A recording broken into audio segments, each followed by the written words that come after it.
미꾸라지 한 마리가 온 웅덩이 물을 흐린다라고 하는 말이 있습니다. 한 사람의 인생을 망치는 것도 작은 것에서부터 시작될 수가 있는데요. 바로 어리석음이라는 것입니다. 죽은 파리들이 향기름을 악취가 나게 만드는 것 같이 적은 우매가 지혜와 존귀를 난처하게 만드느니라. 우리의 삶, 우리의 마음 가운데 지혜가 있는가 하면 어리석음이라는 것이 있기도 한데 그것을 내버려두면 전체가 망가뜨려질 수 있다는 뜻입니다. 지혜자의 마음은 오른쪽에 있고 우매자의 마음은 왼쪽에 있느니라. 우매한 자는 길을 갈 때에도 지혜가 부족하여 각 사람에게 자기가 우매함을 말하느니라. 자, 그 사람이 지혜로운가 어리석은가에 따라서 행동의 방식이 달라질 수 있는데요. 예를 들면 통치자의 분노 앞에서 직장 상사라고 해도 좋을 것 같은데요. 주권자가 내게 분을 일으키거든 너는 내 자리를 떠나지 말라. 공손함이 큰 허물을 용서받게 하느니라. 책망을 받는다고 해서 그 자리에서 사표를 쓰고 모든 것 그만두겠다고 하고 따지며 싸우는 경우가 있을 수 있고요. 또 하나는 할 말을 아끼면서 인내하면서 공손하고 겸손하게도 반응할 수 있습니다. 어떤 반응이 지혜로운 반응이며 어떤 반응이 어리석은 반응일까요? 외부의 자극은 내가 어찌할 수 없지만 그것에 대해서 어떻게 반응하는가 하는 것은 내가 선택할 수 있고 통제할 수 있는 영역이겠죠? 어리석은 자처럼 반응하지 말고 지혜롭게 반응할 수 있기를 원합니다. 어리석음이 그 사람의 삶 전체에 영향을 끼치게 되면 어떤 일들이 일어날까요? 12절 말씀입니다. 지혜자의 입의 말들은 은혜로우나 우매자의 입술들은 자기를 삼키나니 그의 입의 말들의 시작은 우매요. 그의 입의 결말들은 심히 미친 것이니라. 자기 말에 자기가 매이게 되는데 점점 더 문제가 커지게 되고 결국 파국으로 치닫게 만든다는 거죠. 말 한마디로 말입니다. 우매한 자는 말을 많이 하거니와 사람은 장래일을 알지 못하나니 나중에 일어날 일을 누가 그에게 알리리요. 우매한 자들의 수고는 자신을 피곤하게 할 뿐이라 그들은 성읍에 들어갈 줄도 알지 못함이니라. 알 수도 없는 미래에 대하여 함부로 말하며 공수표를 남발하는 것. 결국 자기 자신을 힘들게 할 뿐만 아니라 다른 사람들까지도 힘들게 하게 만들죠. 알지도 못하면서 말만 앞서니까요. 심중에라도 왕을 저주하지 말며 침실에서라도 부자를 저주하지 말라. 공중의 새가 그 소리를 전하고 날짐승이 그 일을 전파할 것임이니라. 낱말은 새가 듣고 반말은 쥐가 듣는다는 말이 있죠. 사람의 말은 발 없는 말과 같아서 천리를 뻗어나간다고 합니다. 비밀스럽게 우리끼리만 알고 있자라고 하는 말들조차도 그 다음 날이 되면 공공연하게 알려진 비밀.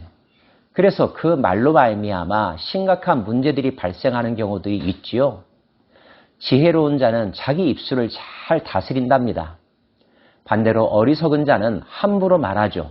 미래에 어떤 결과를 초래할지에 대해서 사려 깊지 못한 행동들을 하게 되는데 결국 본인뿐만 아니라 공동체 전체를 망가뜨릴 수 있다는 것입니다.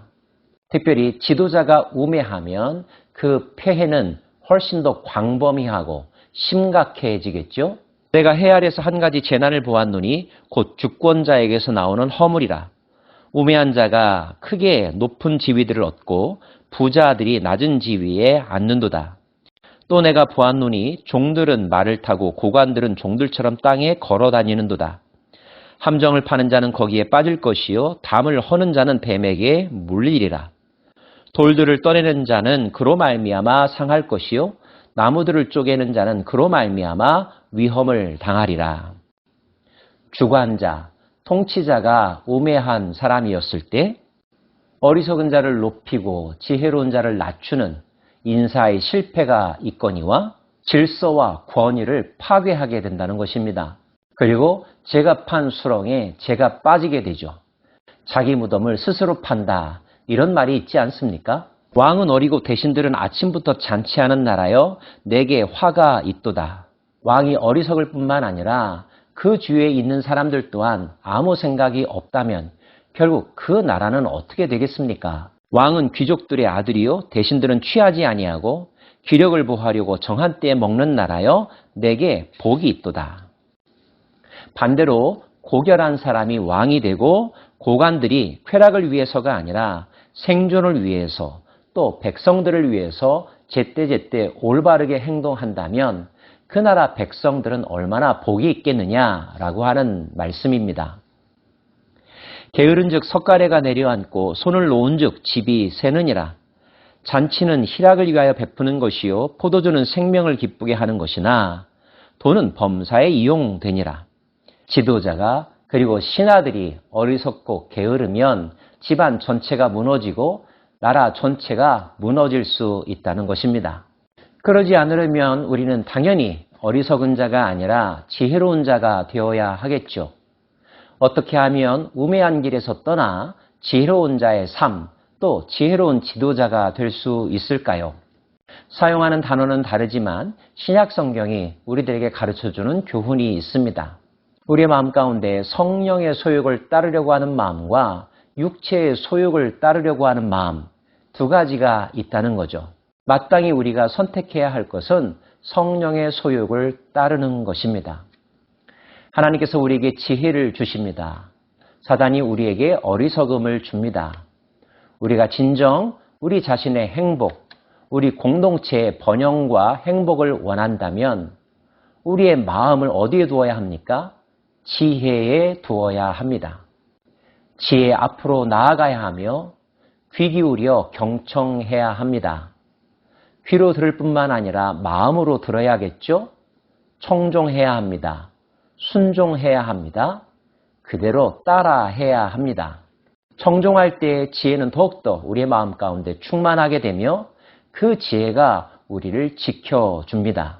이미 우리는 잠언서를 통하여서 그 교훈을 배운 바 있습니다. 순간순간 우리의 머릿속에서 그리고 우리의 마음속에서 여러 가지 생각들이 떠오를 것입니다. 악한 생각, 어리석은 생각은 그 싹을 뽑아내어야 하겠죠. 선한 마음, 지혜로운 생각은 더욱더 소중히 여기며 그 안내를 따라야 할 것입니다. 지혜를 잘 따르는 자가 지혜로운 자의 삶을 사는 것이며 어리석음과 악을 제때 다스리지 못하면 어리석은 자의 인생, 망하는 인생이 되는 것입니다. 어떤 길을 가야 할지는 잘 알고 계시죠? 아는 대로 살아가는 여러분 모두가 되기를 원합니다. 기도합시다.